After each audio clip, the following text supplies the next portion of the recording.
If you were searching for a sound that captures the eager innocence of American childhood, it may well be the music of the ice cream truck. Yeah, it was always, go and run to the ice cream man when he gets there. I liked the ice cream cones, the drumsticks. I liked those, and she always got, I don't know what it was called, but it always had a gumball in it. She liked those a lot. The she is Kimber Biggs's older sister, Mikkel. On a January evening 10 years ago, they thought they heard the sound they loved. And she's like, oh, I hear the ice cream man. So she went inside and got money and then came out. We thought he was on the other side of the neighborhood, and we waited. I got cold, and so I was, I'm going inside. Kimber came in and was, like, I don't think the ice cream man's coming. And I was like, well, you know what, it's so close to dinner anyway, it's time to come in, and go get Mikkel and tell her to come in. And I walked to the edge of the driveway, I was hollering her name. Mikkel, where are you? And I looked down the end of the road and I didn't see her. She went back out to get Mikkel, and Mikkel was gone.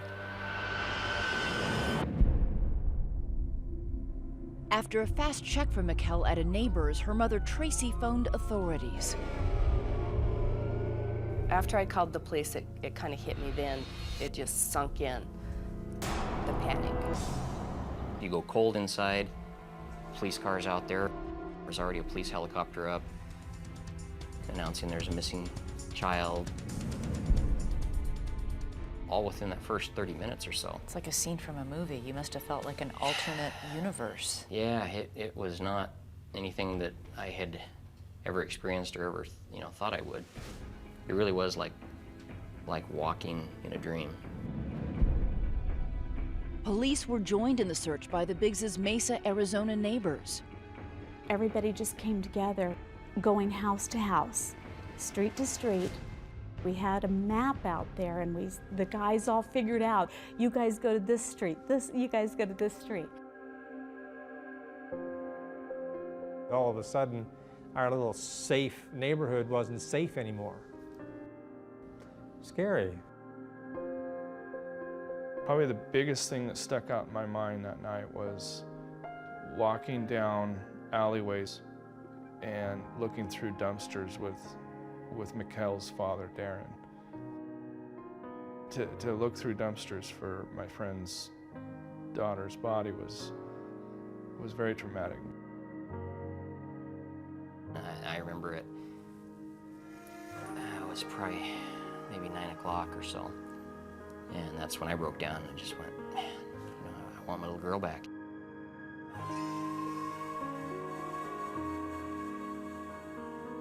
Mikkel Biggs disappeared on a Saturday evening, the day after New Year's.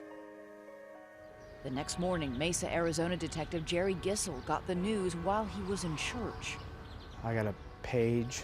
I had my family with me at the time, and so I took my family home, got dressed, and came to the scene. We actually kind of reenacted it and had Kimber go out there on the corner, then walk back like she did, go inside, talk to her mom, come back out.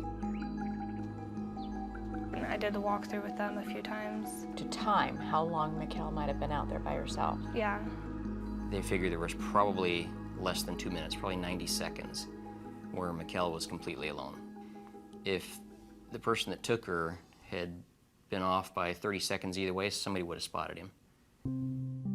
Detectives learned the bike Mikkel was riding was discovered with its back wheel still spinning in front of a neighbor's stone wall just down the block.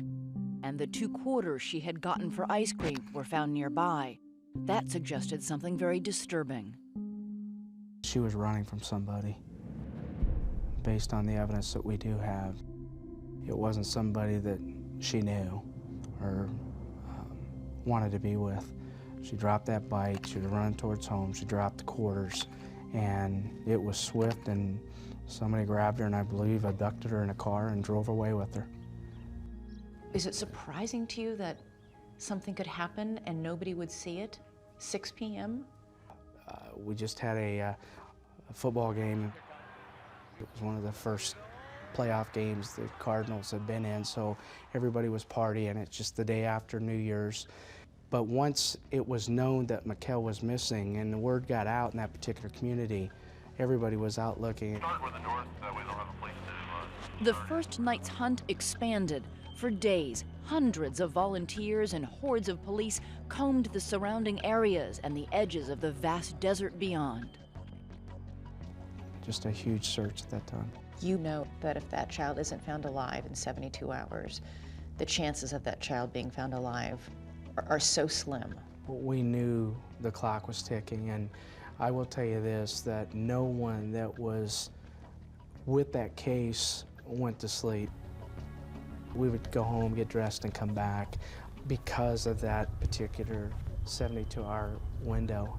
And it came and went. Mesa police say there is no new information about her disappearance. Detectives working on Mikkel's father says he first heard about the crucial 72-hour time frame from a local television reporter. What the hell are you telling me that for? Is that to make me feel better or worse, or just so I'll cry, or what? I told him to get lost. Mesa police say there's no new information about her disappearance. I never broke down and cried on camera and everything. One, because that's private, and two, because I felt like if I lose it that way, I'm gonna lose it completely. I was just mad. Angry that this happened to your daughter? Yeah, angry that it happened to my daughter, angry that there's no one to be angry at, angry that I couldn't prevent it. I mean, you name it, I was mad. Mad that there's someone like that out there who could do this, and that I'm not allowed to just go hunt him down like an animal, kill him. I was really mad that I couldn't do that. The rage Darren Biggs felt those first few days and nights would only escalate when police began to focus their attention on him.